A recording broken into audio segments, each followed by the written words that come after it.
Salut à tous les amis, c'est Coniver. Aujourd'hui on se retrouve pour une nouvelle vidéo. Et une nouvelle vidéo, je vais vous présenter comment bien tirer sur NBA 2K24. Dites-moi en commentaire si vous préférez tirer ou dunker sur 2K dans le basket en général, voilà tout simplement. Avant de commencer les gars, abonnez-vous, activez la petite cloche et mettez un like, ça me ferait vraiment très plaisir. C'est parti les gars pour vous présenter comment bien tirer. Et déjà je vais commencer par petit tips. Déjà dès le début je vais vous montrer un petit tips que moi j'utilise. Ce que je vous conseille c'est d'aller dans les paramètres manette. Déjà de mettre les vibrations en non. Je trouve que les vibrations ça peut vraiment faire louper tes timings ou trucs comme ça. Enfin moi je joue sans les vibrations déjà. Et aussi enlever justement les jauges de tir en suspension car vous avez un bonus quand vous les avez pas. Du coup comment réussir ces timings quand vous avez pas la jauge de tir? Bah les gars c'est très simple, il faut visualiser votre joueur et surtout moi ce que je vous conseille c'est dans indicateur visuel timing de tir vous mettez en finition. Et en fait ce qui fait que quand votre joueur s'apprête à justement à casser le poignet quand il va tirer, c'est à ce moment là que vous devez relâcher le X. Vous voyez ce que je veux dire? En fait vous pouvez mettre plusieurs modes, vous pouvez mettre push, point ou sauter. Au moment où le joueur va sauter là vous lâchez. Au point je crois c'est quand il braque comme ça là vous lâchez. Au push c'est quand tu sens qu'il va partir. Et vraiment le finition c'est quand il casse le poignet. Et moi je trouve ça beaucoup plus visuel et beaucoup plus marquant que quand il casse le panier. Donc c'est vraiment concentrez-vous sur vos mains quand vous tirez. Et dès qu'il casse le panier hop tu lâches. Et normalement tu devrais réussir tes timings à tous les coups. Donc pour la suite là je vais vous présenter plusieurs timings voilà pour vos joueurs. Donc que ce soit pour un meneur de jeu ou arrière, pour un ailier, pour un pivot. Pour moi ce qui fait un bon jump shot c'est surtout le feeling que vous avez avec. Si vous sentez le truc, vous sentez le fouetté que vous lâchez au bon moment. Et pour ça moi je vous conseille tout d'abord de vous entraîner ici là. Ça s'appelle le Art of Shooting. C'est ici au niveau de la ville. Ici vous pouvez shooter en abondance. Et justement plus vous pouvez demander à un gars une fois par semaine. Parce que ce qui est très important aussi, le jeu fonctionne avec des zones. Et en gros les zones où par exemple 90 degrés à droite, 90 degrés à gauche à 3 points, plus vous marquez à cet endroit là, plus vous allez être fort à cet endroit là. Et justement le fait de faire des tirs ici avec le gars, ça augmente vos zones et vous serez beaucoup plus à l'aise. Premier jump shot, il vous faudra au moins 89 en tir mi-distance ou tir à 3 points. Voilà, et c'est vraiment un jump shot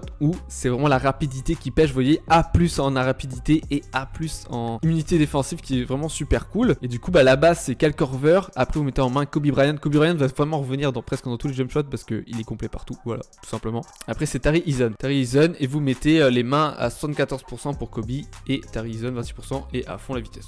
Voilà pour ce premier jump shot. Ensuite nous passons au prochain jump shot. Et ce jump shot je l'ai depuis très peu longtemps et vraiment je pense que c'est mon jump shot préféré. La base est Devin Booker qui est nouvelle sur le jeu depuis la saison 5 avec Kobe Bryant les mains et Mikal Bridges avec 54% avec Kobe et 46% avec Mikal Bridges et surtout la vitesse à 3 et pas à 4. Et ce jump shot que je trouve super fort c'est surtout la régularité du timing qui est en A. Pour ceux qui savent pas ce que ça fait la régularité du timing, c'est le fait que votre timing va pas changer selon les mouvements ou selon le match. Des fois de un timing à un autre ça, genre vous aurez pas le même et genre c'est vraiment trop chiant. Genre soit il va être beaucoup plus lent jusqu'à fouetter, soit il va être hyper rapide. Et là vraiment la régularité c'est fait qu'il se l'est presque tout le temps pareil. Et je trouve que même le feeling et le fouetté je l'aime trop. Vraiment je vous conseille de faire vraiment ce jump shot si vous avez plus de 87 à 3 points ou en mi-distance. C'est vraiment un amour. Ensuite nous passons à un autre jump shot et c'est le jump shot où il faudra le plus à 3 points ou en tir mi-distance. Et donc c'est l'un des jump shots je trouve qui est vraiment très bon au niveau feeling, qui est vraiment super rapide malgré que c'est une vitesse de tir B, je trouve quand même assez rapide. Et niveau hauteur de libération plus unité défensive, vous pourrez aller shooter sur vos défenseurs comme s'ils n'étaient pas là. Voilà tout simplement.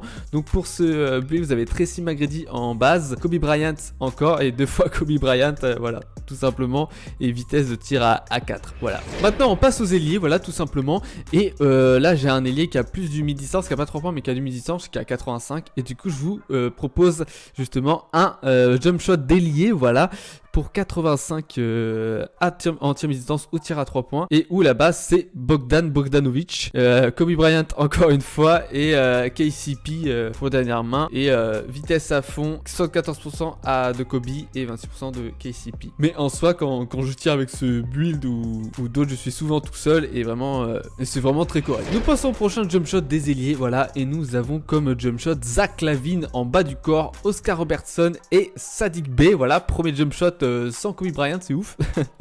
Et du coup 81% pour Oscar Robertson et 19% pour Saddiq Bey, qui fait que vous regardez les notes c'est beaucoup plus régulier, donc B, A- et B+. Donc là c'est vraiment le jump shot que moi j'utilise sur ce joueur là et je le trouve trop bien, voilà tout simplement. Ensuite et pour terminer nous passons au jump shot pour les pivots. Voilà, donc pour les pivots, pour source pivot moi j'ai 80 à 3 points et du coup j'ai un jump shot qui équivaut pour les 77, voilà tout simplement. C'est la bas du corps de Jonathan Isaac avec les mains de Alex Alex Len, Taylor Hendricks pour la deuxième main. Et je suis vraiment en 50-50 partout avec la vitesse au max. Et vous voyez, A- vitesse de tir, A+ en hauteur de libération et D+ et C- en unité défensive. Il faut vraiment être très bon et vraiment suivre son jump shot. Voilà, tout simplement. Et nous nous retrouvons pour le dernier jump shot de cette vidéo. Et ce jump shot, c'est aussi le bas du corps de Jonathan Isaac, mais j'ai changé les mains, c'est Lamarcus Aldridge et Marcus Chris. Et on est à 39% pour Lamarcus Aldridge et Marcus Chris 61%. Et ce qui nous donne A en vitesse, A en libération, un peu plus d'unité défensive que l'autre et régularité du timing qui était pareil si je m'abuse. Merci d'avoir regardé cette vidéo, j'espère que cette vidéo t'aura aidé et à trouver ton jump shot ou savoir comment mieux tirer sur NBA 2K. Sur ce, abonne-toi, like et commente cette vidéo, c'était Coniver pour te servir.